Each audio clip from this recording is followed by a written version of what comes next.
नमस्कार मित्रांनो, प्रेमाची गोष्ट मालिकेच्या आजच्या भागामध्ये आदित्य आता सागरला फोन करून म्हणतो की बाबा, मला जरा तुमच्याबरोबर वेळ घालवायचा आहे. तुम्ही मला वेळ देऊ शकता का? तुम्ही इथे येऊ शकता का? तेव्हा आदित्यला तो म्हणतो की एक काम करतोस का?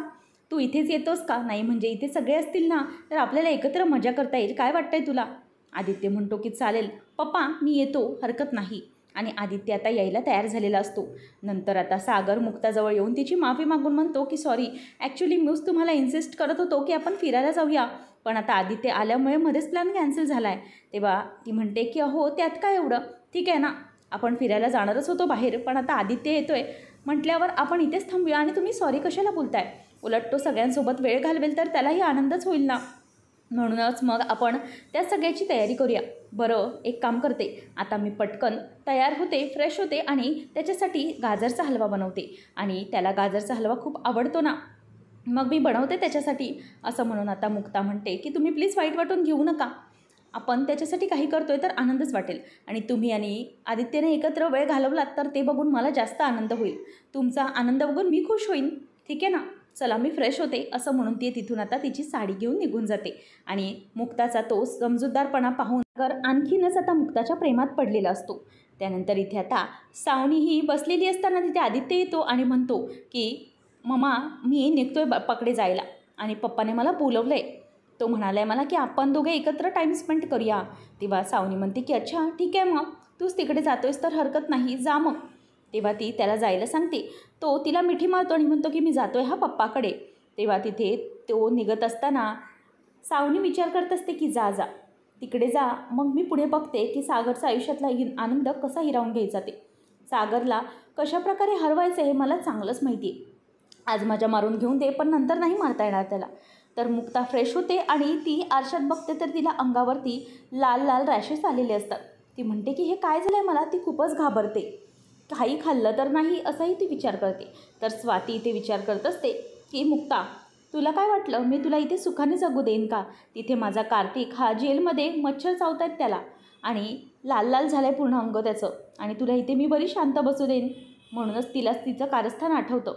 नंतर आता सागर हा फोनवर बोलत असतो की मी ऑफिसला येत नाही आहे, आदित्य येणार आहे. तितक्यात मुक्ता येते आणि म्हणते की बघा ना सागर, काय झालं माझ्या हाताला, सगळी ॲलर्जी उठली आहे. तेव्हा सागर म्हणतो की हे काय आणि कसं झालं मुक्ता, तुम्ही काही खाल्लं होतं का? तेव्हा ती म्हणते की नाही, असं मला लहानपणापासून कधीच ॲलर्जी वगैरे नाही आहेत. तेव्हा दोघंही हॉस्पिटलसाठी निघतात आणि तितक्यातच दरवाजा उघडल्यावर आदित्य समोर असतो. आदित्य त्या दोघांना पाहतो आणि चकित होतो. नंतर आता तो म्हणतो की काय झालं पप्पा, तुम्ही कुठे चाललेलात का? तेव्हा आदित्यला तो म्हणतो की अरे जरा मी यांना घेऊन डॉक्टरकडे चाललेलो. तेव्हा आता मुक्ता म्हणते की हरकत नाही, एक काम करते, मी जाते, आपला फॅमिली डॉक्टर इथेच तर जवळ आहे, मी जाऊन येते, तुम्ही दोघं एन्जॉय करा. सागर म्हणतो की मी मिहीरला फोन करतो, तो येईल तुमच्याबरोबर हॉस्पिटलमध्ये. तेव्हा ती म्हणते की कशाला, मी मिहूला बघते ना, तुम्ही जा, तुम्ही दोघं एन्जॉय करा. आणि ती निघून जाते. ते सागर आणि आदित्य त्यांच्या रूममध्ये बसून लहानपणीचे फोटोज बघत असतात आणि खूप एन्जॉय करत असतात. आदित्य म्हणतो की पप्पा, आपण बघा किती छान दिसतोय. तितक्यातच आता आदित्य फोटो बघत असताना सागर हळूच बाजूने त्याचा फोन घेतो आणि नंतर तो तिला म्हणजेच मुक्ताला मेसेज करतो. त्यानंतर आता बापू म्हणतात की आदित्य ये लवकर जेवायला बस. आणि इंद्रा म्हणते की हे बघ आदित्य बाला, मी तुझ्यासाठी काय केलं आहे, मी तुझ्यासाठी चिंबोरीचं कालवण केलं आहे, तुला आवडतं ना, चल मग जेवायला बस. तेव्हा तो हो असं म्हणतो आणि सागरला म्हणतो की पप्पा तुम्ही भरवाल का मला?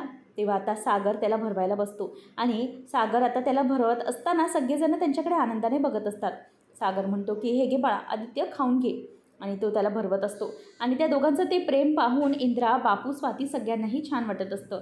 नंतर आता इंद्रा म्हणते की लवकर लवकर जेव, मग मी तुझ्यासाठी गाजरचा हलवा पण केला आहे तुझ्या आवडीचा, तोही खायचा आहे तुला. तेव्हा मग बापू गाजरच्या हलव्याची वाटी आणतात आणि इंद्रा त्याच्या डोक्यावरून हात फिरवत असते. आता गाजरचा हलवा ती त्याला भरवतात. नंतर पुन्हा स्वाती म्हणते की बघ तुझ्यासाठी आईस्क्रीम पण आहे. सगळेजण आईस्क्रीमही खात असतात. तितक्यात आता आईस्क्रीम खात असताना सगळे लुडो खेळत असताना सागर बाजूला येतो आणि मिहीरला काय तब्येत आहे विचारतो. मिहीर सांगतो की थोडी ॲलर्जी उठली आहे, औषधं दिली आहेत, काळजी करू नकोस, येणार आहे ती. नंतर पुन्हा सागर जाऊन त्यांना जॉईन होतो. तर आता इथे आदित्य म्हणतो की पप्पा, मला खरंच खूप मजा आली आणि तू मला वेळ दिलास ना त्याबद्दल थँक्यू, खरंच खूप छान वेळ गेला. आता शूज घालत असताना सागर म्हणतो की माझा सगळा वेळ हा तुझाच आहे, तू मला थँक्यू का बोलतोस, कधीही हाक मार, मी कधीही येईल. आता दोघेजणही एकमेकांना शेक हँड करतात आणि सागर म्हणतो की ठीक आहे, व्यवस्थित जाऊया, चल मी आता तुला सोडायला येतो.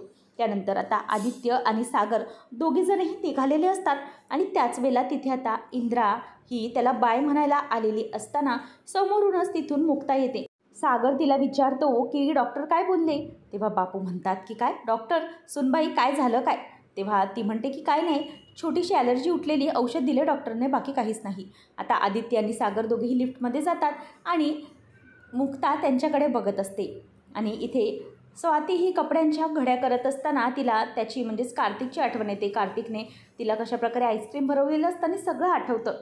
तेव्हा ती विचार करते की माझा कार्तिक माझ्यापासून आता लांब आहे आणि त्याच्याबरोबर घालवलेले सगळे क्षण तिला आठवत असतात. आणि कार्तिकचा शर्ट जवळ घेत ती आता रडत असते. तितक्यातच इंद्रा येते आणि दुधाची बाटली ती घेऊन आलेली असते आणि कार्तिकला शर्ट असं घेऊन रडत बसताना स्वातीला ती बघते आणि तितक्यात तिला वाईट वाटतं. ती बाहेर निघून जाते.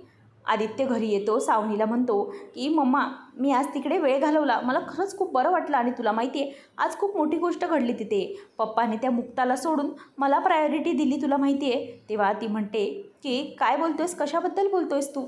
तेव्हा आता आदित्य म्हणतो की अगं मम्मा, त्यांना मुक्ताला डॉक्टरकडे काहीतरी घेऊन जायचं होतं, तिला ॲलर्जी होती काहीतरी, पण पप्पाने मला घेऊन आतमध्ये आला आणि ती एकटीच गेली. तेव्हा आता ती म्हणते की वा, खरंच खूप छान, पप्पाचं तुझ्यावर खूप प्रेम आहे.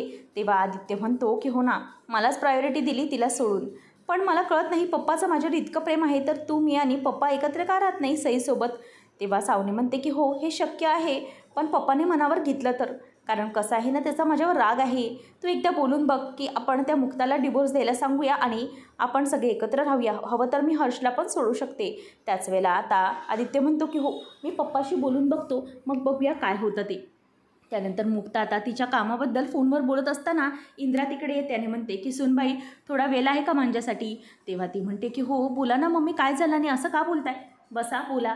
तेव्हा ती म्हणते की सुनबाई, खरंच आमचं सगळ्यांचं चुकलं की तुझ्यावर आम्ही विश्वास नाही ठेवला. तू आम्हाला ओरडून ओरडून सांगत होतीस की तो माणूस चांगला नाही, पण तुझ्यावर आम्ही विश्वास नाही ठेवला, तुला घराच्या बाहेर काढलं. खरंच खूप वाईट वाटतं याचं. मुक्ता म्हणते की मम्मी काय झालं नक्की आणि तुम्ही माफी वगैरे का मागताय, सोडून द्या ते सगळं, आता नका बोलू त्याविषयी. तेव्हा आता इंद्रा म्हणते की कसं सोडून द्यायचं, कसं सोडून देऊ. अगं मला माझ्या मुलीचं दुःख बघवत नाही, ती कसल्या दुःखात आहे मला कळत नाही आहे, पण त्या नवऱ्यामुळेच ती दुःखात आहे. त्या दिवशी तू तुझ्या घरी होतीस तेव्हा तुझ्या आईचाही जीव जलत असेल ना, तसंच माझ्या पोरीसाठी माझा जीव जलतोय. काय सांगू तुला, मी खूप त्रास होतोय मला. स्वातीला असं बघवत नाही, ती बिचारी कोणाशी न बोलता एकटीच रडत कुडत बसलेली असते. मुक्ता म्हणते की कळते मला स्वातीताईंची अवस्था खूप बेकार आहे. तिला इंद्रा तिला म्हणते की कळते ना तुला अवस्था तिची, मग काहीतरी मदत कर ना, जावई बापूंची माफी मागतो आणि त्यांना पोलीस स्टेशनमधून आण परत आणि पुन्हा कार्तिकला आयुष्यात येऊ दे स्वातीच्या. तेव्हा ती हात जोडून म्हणते की नका, मला हे सगळं करायला नका सांगू. तेव्हा आता इंद्रा म्हणते की नको गं पोरी, असं नको करू, स्वातीचा विचार कर, तिच्या लहान लेकीचा विचार कर, तिला काय वाटेल मोठी झाल्यावर तिचा बाप नसेल तर. तेव्हा मुक्ता म्हणते की माफ करा, पण तिचा बाप असा निष्णालायक आहे हेच तिला समजलं पाहिजे, आणि जर मी कार्तिकला बाहेर काढलं तर तो अशीच एखादी गप्प मुलगी शोधेल आणि तिचा फायदा घेईल, म्हणूनच मी त्याला काढू शकत नाही, सॉरी. तेव्हा आता इंद्रा म्हणते की मी चांगल्या शब्दात तुला सांगितलं तर तुला समजलं नाही, तुला स्वातीची मदत करायचीच नाही, तू करू शकतेस तरीही. बघते मी आता माझ्या लेकीचं काय करायचं ते, तुला ऐकायचं नाही तर नको ऐकूस. पुढच्या भागामध्ये सागर आता मुक्ताचा हात धरतो आणि म्हणतो की तुम्ही काळजी करू नका, आता तुमच्या आयुष्यात कुठल्याही प्रकारची दुःख येणार नाही, त्याची काळजी मी घेईन. आता तुमच्या आयुष्यात फक्त सुखच असेल आणि बाकी काही नाही, असं सागर आता मुक्ताला म्हणत असतो. आणि त्यानंतर आता इथे मुक्ता ही किचनमध्ये काहीतरी बनवत असताना तिथे सागर येतो आणि सागर हा मुक्ताच्या जवळ छोटासा फॅन घेऊन असतो, तिला गरम होत असतं म्हणून. तेव्हा मुक्ता म्हणते की अहो सागर, हे सगळं काय करताय काय तुम्ही. तेव्हा आता असं तुम्हाला बघेल तर काय बोलेल असं मुक्ता त्याला विचारते. त्याच वेळेला सागर म्हणतो की काय बोलेल, कोण कोण हेच बोलेल ना की मी तुमचा फॅन झालोय.